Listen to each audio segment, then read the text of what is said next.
a deal bringing you a review of the FTSE 100.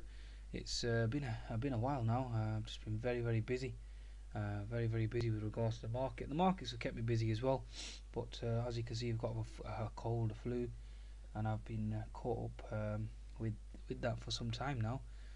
It's been very strange weather as of late as well, and the asthma's got the better of me. But hopefully I'll return to making my videos, go back to my daily review of the FTSE 100, and the market has certainly kept me occupied. Okay, so I'm bringing you a review of the FTSE 100 from an intermarket analysis perspective. Okay, so basically, where are we? Let's have a look at the fundamental currents over the last 24 hours, okay, or even the week really. I mean, the highlights were really Putin's speech. He was very aggressive in his manner, although they do claim that he obviously put forth a olive branch and did come to some sort of agreement, etc., and is open for dialogue, but that's yet to be seen, especially with some of the news that's coming out from that perspective. Okay, so in that region, and especially with regards to the Americans embracing Cuba, that certainly doesn't bode well going forward. Okay, so there's a lot of permutations and a lot of outcomes with regards to the US and Russia war at the moment. Okay, whether it's by proxy or whether it's direct now, obviously with Cuba, it's still debatable. Okay, that's the situation. That will certainly remain in the background, and that could escalate at any time. Then we have the situation with Yellen. She was very hawkish from my perspective. I can't see any reason as to why she wasn't hawkish. Obviously, she alluded to a short period of time, or embrace patience, etc. So there's certainly a change of language from considerable time, but considerable meaning two meetings. So again, it's all debatable. It's all a lot of grey areas there, and it's open to multiple interpretation. As always, they never like to be clear and cut. So that's the situation that we have there as well. So given the fact that obviously the dollar has been strengthening with regards to the euro, the Aussie, and the Kiwi obviously all collapsing, even sterling collapsing as well versus the dollar, and as you can see, the tone certainly does indicate towards interest rates rising, and that obviously should technically be considered as being bearish. But obviously USD JPY has gone higher, and the stock markets certainly are interpreting that as being bullish. So it's all about what the stock market interprets, folks. Given the fact that obviously commodities have been hammered as of late, and the markets have been going down on obviously global growth concerns, and obviously commodities going lower, etc. So again, it's open to multiple interpretation. I mean, you can argue that the situation or the sell-off was caused by obviously a drop in commodities, although commodities have snapped back, but nothing in context of what they've fallen. I mean, we've had oil bounce from 55 to 58, 59, and yet the stock market, so the S&P 500, is back at the highs again. So again, it's debatable. Everything is debatable. I mean, we've had stronger retail sales, yes, out of the UK. I mean, you can just look at your economic calendar here. We had consumer confidence down overnight, so obviously that was negative for the FTSE. Then we had the CBR reported sales, GBP 61, almost double twice, obviously based on obviously all the reductions or the cuts that these retailers have been making. I mean, you get emails daily now with 60% off, 70% off, etc. from Gap, the likes of Gap and the likes of Stone Island, etc. I mean, there's a lot of companies out there, and obviously they're cutting ahead or in advance of Christmas, and that doesn't bode well for their profits. So regardless of what the sales figures are, okay. Now, that's the situation that we find ourselves in. So in reality, everything has been priced in now. Okay, from my perspective, all the good news is certainly baked into the cake. Asian markets higher, etc. Okay, the Nikkei higher, and so on and so forth. Okay, so where are we now? Okay, so what are the overriding concerns? Okay, so Greece remains a concern from a fundamental perspective. Okay, Greece certainly remains a concern. Commodities certainly remain a concern, given the fact that yes, we've had a short covering bounce, but that's all. Okay, what's going to happen next? So commodities certainly remain a problem. Okay, especially for the FTSE 100. Okay, because obviously it's so heavily reliant or dependent and correlated with oil. Okay, so the oil price is going to be a real concern. Okay, and obviously the Ukraine and Russia obviously situation, that's going to be a concern. Okay, and now we've got North Korea with regards to the cyber attacks, that's going to be a concern. So there's a lot of geopolitical concerns obviously with regards to the FTSE 100. So where are we placed technically then? Okay, so technically speaking, where are we? Now this is a daily chart of the FTSE 100. We've retraced back into the 61 to 50%, 61 to 75% resistance. We've got previous support, equal resistance, and horizontal resistance. So this level here around the 6500, sorry 65. I mean we've gone higher than that actually, but 6560 certainly seems to be a very strong resistance zone. Okay, for the FTSE 100. Now the after hours, I think it's gonna it did go as high as 6600. Okay, but this level here we need to watch out for cash market, which is going to be 6570, obviously up to the fib 75%, 6600. So them two levels are going to be very important. Anywhere between 6570 and 6600 will be solid resistance. Obviously if the market continues its bullish moves, and the next resistance zone is going to be 6640. Okay, but I do expect this level to hold. Okay, I do expect this level to hold. So this is quite an interesting level of resistance. So 6570 and 6600, and that's certainly a zone that I'll certainly be more than happy to short the FTSE going into obviously Monday's trading. Okay, now let's have a look at the other charts. Okay, the other important chart, so you got the FTSE 250. Okay, so let's just observe the FTSE 250. As you can see, the FTSE 250 is right back into horizontal resistance, and you've got diagonal trendline resistance as well. So the FTSE 250 is into resistance. The FTSE 350, just to get a general overview of things. Okay, so if you just use your Fibonacci and see what the retracement is on there. Okay, so we're into 61.75% again. Okay, and we also have this horizontal resistance, although we have broken it from the interim, so it's quite bullish. Okay, from that perspective. Let's just have a look at the market. So again, anywhere between 61 to 75%, that's going to be solid resistance. So previous support equals resistance. So this zone here for the FTSE, given the fact that obviously the FTSE is up after hours and the US market is obviously up, that will be a solid resistance zone. Okay, going forward. Just a diagonal trend line that we can draw here, just taking these pivot highs. Oops, let's draw that properly. Okay, so we'll take this pivot high here, connect it to this pivot high here, so that's a solid resistance. Obviously if you do break higher than the 200 MA, and the diagonal trend line will come into resistance. Okay, now the reason why I have add weight to my argument of the FTSE being into resistance is because of the actual volatility index. The FTSE volatility index held a 200 MA. Okay, so it's had quite a snapback, even though it is a double top resistance, but it's had quite a powerful snapback. So if you take the pivot low to the pivot high, and we're into the 61.75% support, and that gives, obviously given the fact that the volatility index is an inverse relationship between the actual FTSE 100 itself, so therefore if this is into support, then the FTSE is into resistance. Okay, so that adds weight to my argument. Now I need to go to my smaller time frames, and let's just have a look at the market from that perspective. Okay, so we do have an unfilled gap that's been left above that 6660. I don't expect that to close. It's quite a spooky number, that 66666. Okay, that's a devilish number. Okay, so basically we are into this resistance here, so obviously we've gone and closed this gap here. Just bear with me, so I'll get rid of all this now. Okay, so where exactly are we? So if you take the pivot low from here, let's see if we can connect it together, and there we are. Okay, let's just take this pivot here, just connect together, and basically it's not a fantastic connection. I mean, let me just do this properly. I've forgotten the pivot low from the bottom, haven't I? So 1 second, so just take this here, and there we go. Okay, so we need to that pivot low. So okay, higher highs, higher lows. Okay, we are into that. So 6590 to 200 MA resistance, that's going to be your first resistance zone. Okay, looking at horizontal resistance, realistically, I mean, you've got some horizontal previous support equals resistance there. Okay, you've got horizontal resistance in this region here, and you've got this horizontal resistance here. Okay, and previous support equal resistance there as well. So again, it's in that 6560 zone. 200 MA is 6590. So hence the reason why I expect this zone to be solid resistance. Obviously if you break through, then obviously we're going up to it and filling this gap up here at 66660, which I've already described.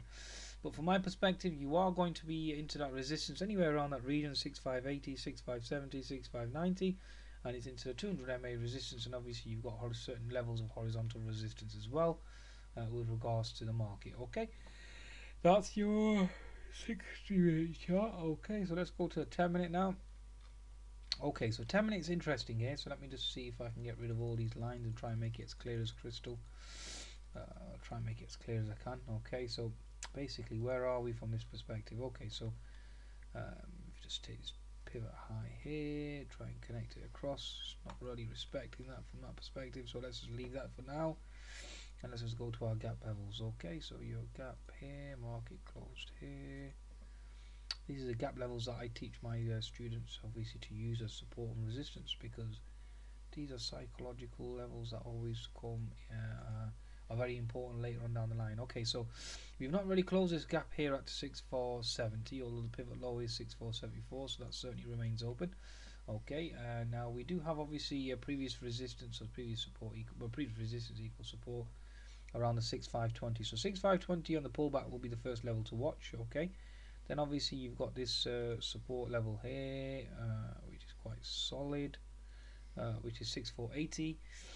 You do have previous resistance equals support here. One second, let's get this down here. So you've got that 6510, 6506.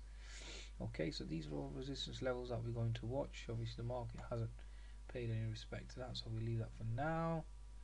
This is a 60-minute chart I think I've already drawn, so I'm going to leave that as well. The only pivot that we could potentially take is this one here as a trend line. Okay, so watch out for that trend line to break, and then obviously we go lower. There's certainly a scenario here of a potential HNS formation to be formed, and then obviously potentially going back and then obviously closing this low. This is obviously hypothetically speaking, and realistically it's the market that will decide as to what's going to happen, but that's basically my thought process. Okay, now let's just confirm the move with regards to sector rotation. Okay, so basically we if you look at our sectors, you've got horizontal resistance here for the pharmaceutical, as we already know. Okay, there is a powerful argument for inverted head and shoulders here, so we'll see exactly what happens with regards to that. The reason why I say that inverted head and shoulders formation is more than likely not to occur is because the markets are already into resistance, and unless there's some sort of takeover, it's very hard for this to continue its rally. Okay, so gap fill resistance just here, so we should potentially gap higher there. It's only a 30-point move, so that should definitely close. Actually 120 point move, but it should certainly close given the fact that the FTSE obviously is already gapped higher. There is an unfilled gap above, but you've got horizontal resistance here and gap fill resistance for the pharmaceutical sector, so two levels of resistance that will prevent the FTSE from potentially moving higher. Okay, so with regards to the banking sector, so we've got previous support equals resistance in that region there, and then obviously horizontal resistance there as well. So that's basically where we are with regards to the banking sector. It certainly seems to be a resistance zone that will be respected. We are into the 200 MA on the 60-minute chart for the commodities. I mean, the 200 MA for the 60-minute chart for commodities. Okay, so that's basically what we're looking at from that perspective. So just give me 1 second. The little one is complaining. 1 second.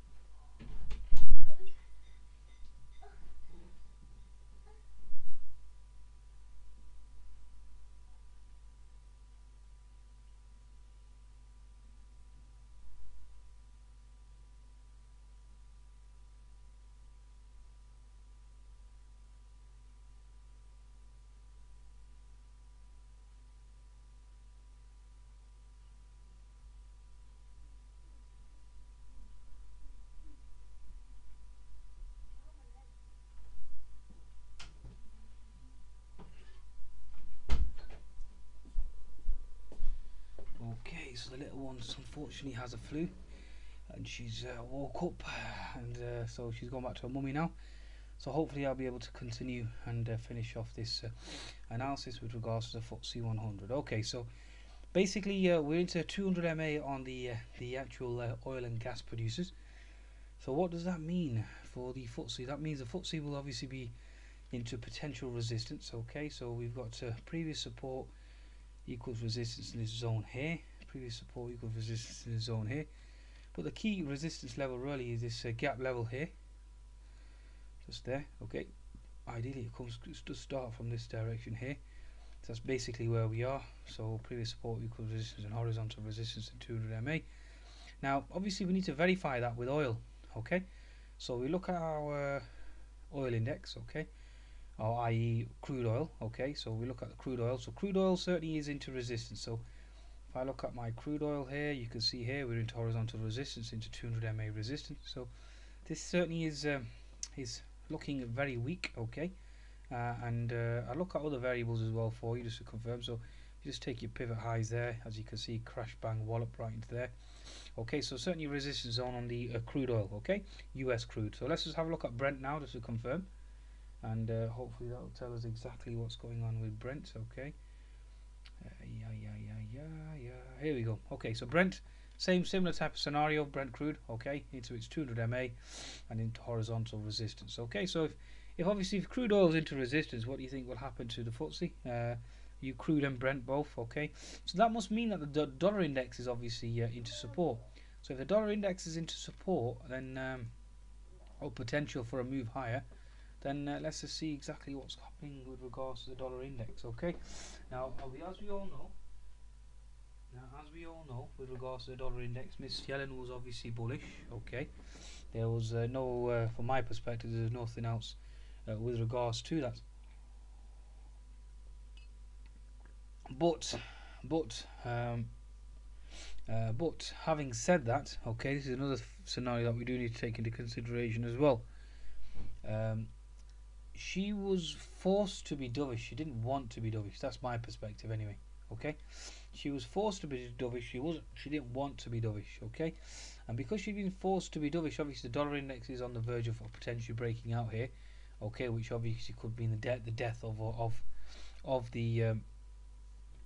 the commodities. Okay, and obviously commodities being a short-term snapback. Okay, now obviously commodities will be moving on growth. Potential growth, okay, and given the fact that there is no growth, then obviously they're going to pull back.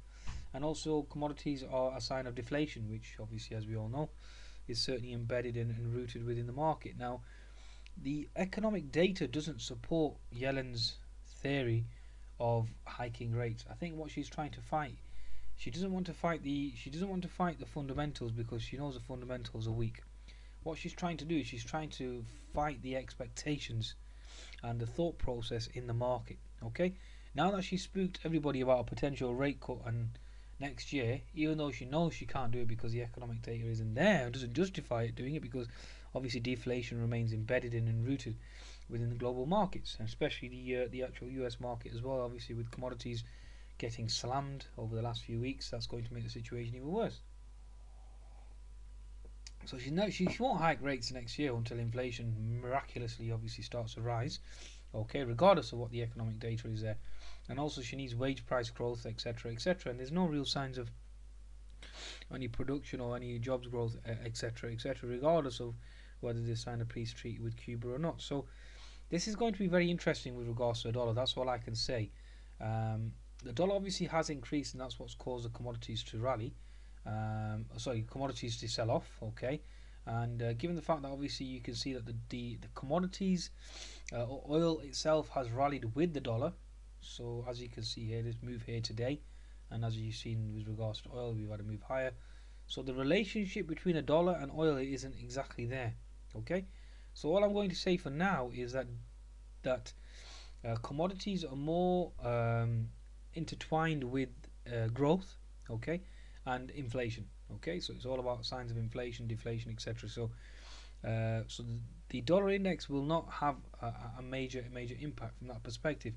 But having said that, I mean, there's no harm in the dollar making a top, okay, and then obviously the commodities making an inverse head and shoulders pattern. So for example, this pattern here is, so for example, the FTSE could pull back, okay, and oil commodities could pull back, create a right shoulder, okay, and then obviously the dollar starts to come back in, and then that creates the inverted head and shoulders, and off we go to the races.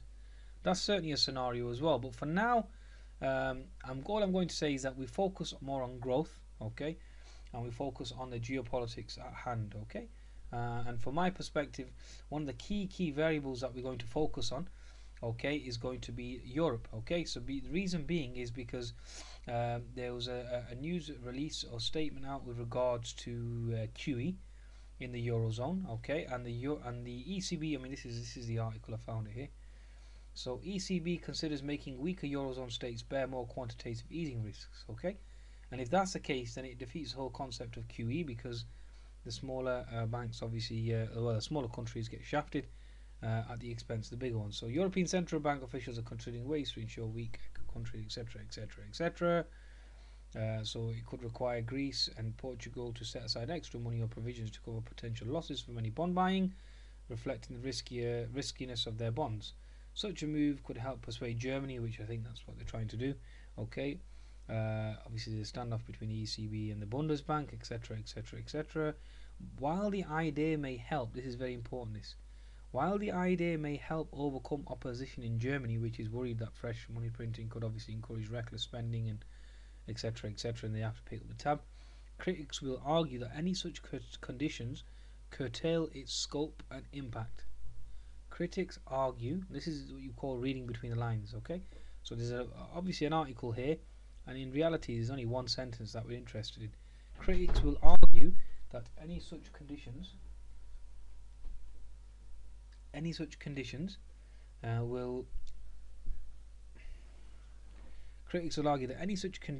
will obviously curtail its scope and impact. Although a release of new money to buy state bonds appears all but certain, how it will happen remains fluid. The ECB's Governing Council holds its next monetary meeting, etc., etc., etc. So market expectations high for fresh stimulus. Okay, requiring weaker countries to set aside extra provisions will signal that more of the risk of potential losses would rest with national central banks rather than the ECB in Frankfurt. Losses are taken by the nation states, said one official, etc., etc. Okay, so that's the important thing here. That's the important thing here.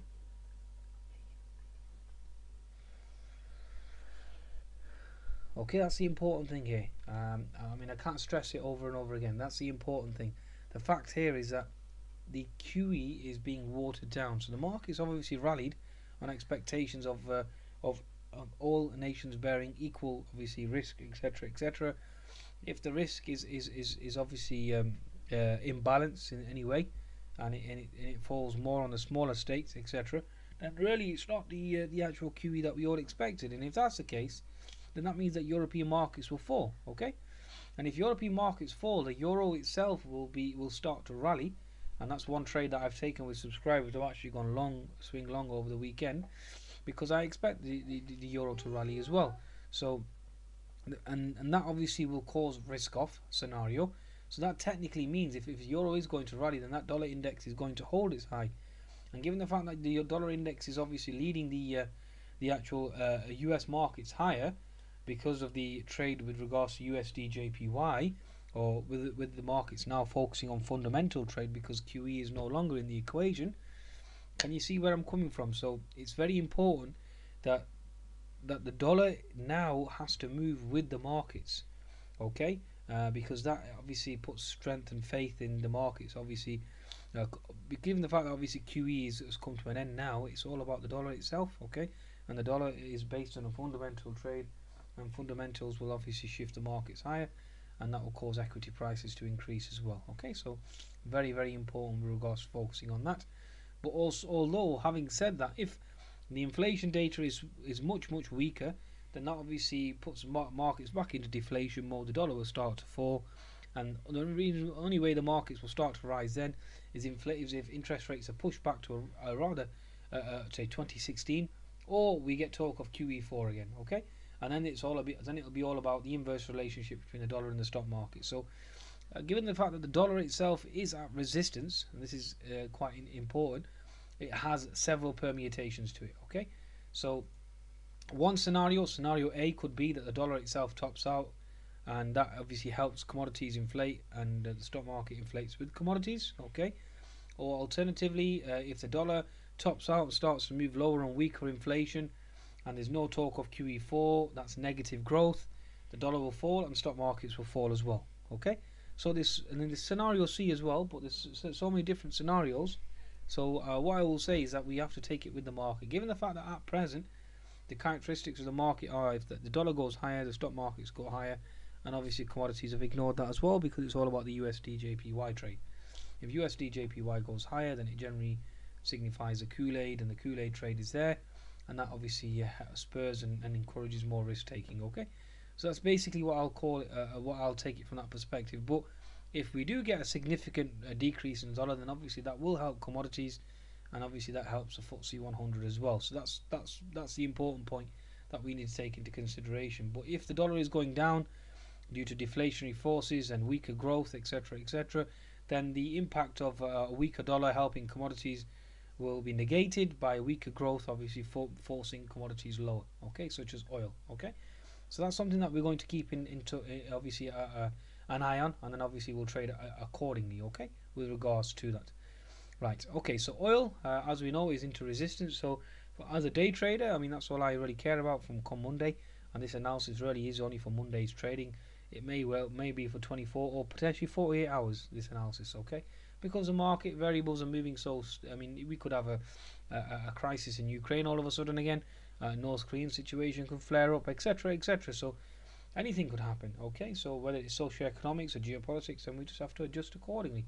So the next 24 to 48 hours is generally my video forecast, okay? Although it can last longer depending on the markets, okay? So that's basically where we are with regards to that, okay? So the next one is a retail sector, okay? So retail sector index, where exactly are we? So we are slap bang into gap fill resistance, okay? So that's basically where we are with regards to the retail sector. So therefore that would indicate resistance to me, okay? We did have a inverted head and shoulders pattern on the retail index, and that obviously, given the fact that the economic data has come out now with regards to obviously the discounts have led the index higher, and this inverted head and shoulders pattern is more or less complete now, okay, and back into gap fill resistance. So the retail sector is certainly into resistance as well, which again, like I said, adds thesis and supports my argument of the FTSE 100 obviously being into resistance, okay. The next variable that we can observe is BP. I mean, this is one that we can observe. Okay, now BP is going to be reporting earnings next week. Okay, so BP is currently in previous support equal resistance, and you have a gap level there as well. And it certainly is lower lows and lower highs, so nothing really bullish about this. And obviously we are into the 61 to 75% resistance level, so that's not exactly a good sign. Okay, and as you can see here, we've got closed this gap here and into the 200 MA. So that's very similar to the actual index itself. So BP certainly doesn't look very bullish at this juncture. Therefore, that's calling for a pullback on the FTSE come Monday. That's basically my thesis. Okay. Next one is Royal Dutch Shell. Let's just have a look at this chart as well. You can see there we've got a topping tail. So again, that's a very negative sign. Lower lows, lower highs, and therefore certainly looking for a potential move lower. And again, we've had a topping tail on the 60-minute chart the day before, and we are into horizontal resistance. Okay, so with regards to Shell. Now the next index that we can observe, and this hopefully will give us a better insight with regards to the FTSE, is the construction sector. Okay, so this basically has put in a potential lower high, so it's not exactly a bullish sign. Okay, with regards to today, and it's potentially putting in a hanging man potential candle there as well. And looking at a 10-minute chart, we are looking for a potential H&S formation. Okay, and that's certainly something to consider come Monday. Okay, so any other indexes that we have here that we can look at? Okay, so we've got the mobile telecom sector again after the O2 news or bidding for EE, etc. That certainly hasn't propelled it higher, which is negative. Hotels and leisure certainly looks exhausted as well, and the mining sector really, I mean, this is the only one that's really bullish and looking strong at present, although it is into this pivot R2 resistance. Okay, so that's something that we're going to keep an eye out for come Monday. Really, this is the only bullish one, although we are at previous support equals resistance, so that's certainly something to focus on as well. Okay, and we'll see what happens with regards to copper and gold and oil, and that should obviously give us a better insight with regards to the mining sector. Okay, well, having said that, like I said, everything is more or less factored in now, and I am expecting a bearish price action come Monday, especially given the fact that the Aussie and Kiwi obviously are certainly under pressure. Okay, and the euro itself, like I said, I do expect the euro to certainly start to stage a recovery and a potential move higher because of the watered down version of QE. And if it is a watered down version, then that obviously isn't exactly very bullish with regards to the actual equity markets or stock markets altogether. So as you can see there, the daily chart has made a new low, but from my perspective that's going to be a potential fake out given the fundamentals will overtake the technicals here, and we are going to get a short squeeze, and that will obviously whenever we have a rally in the euro, as you can see we're basing here, whenever we have a rally in the euro it generally means that risk is coming off, because money generally tends to flow into the euro now because it's acting like a safe haven, just like the dollar is a safe haven, the euro is a safe haven because of lack of QE. Okay, so that's something that you're going to be focusing on, and given the fact that the economic data out of Germany obviously has been relatively strong as well, that supports the euro, and given the fact that obviously, like I said, there's a watered down version of QE, and I don't think that will go down well with regards to European member states. Okay, and especially given the fact that Mr. Dudley did have a statement out today talking about inflation being so tepid and so low, it's very hard for Miss Yellen to start to raise rates when inflation is so low. And if that's the case, then obviously the dollar is potentially going to fall, and that signifies deflation, signifies low growth, and that will obviously more than likely put pressure on commodities and the equity markets as well, and the euro will certainly start to move higher and potential safe haven flow, okay, or potential short squeeze given the fact that there's going to be a watered down version of QE, and that obviously will help, basically will not help European exports, which will then obviously hurt the equity prices, and the stock markets will start to fall based on that as well. Okay, so there's a lot of angles that we can look at this market from and try to understand this market. Okay, a lot of angles. Okay, and also with regards to sterling as well, sterling itself has pulled back, but certainly is potentially coming into support given the fact that the euro is going to be moving higher. More than likely that will take sterling with it. If that's the case, then obviously UK exports are come under threat, and yeah, FTSE goes lower, folks. Okay, so hopefully that's my my take with regards to the FTSE 100. So risk on, risk off, wax on, wax off. Good.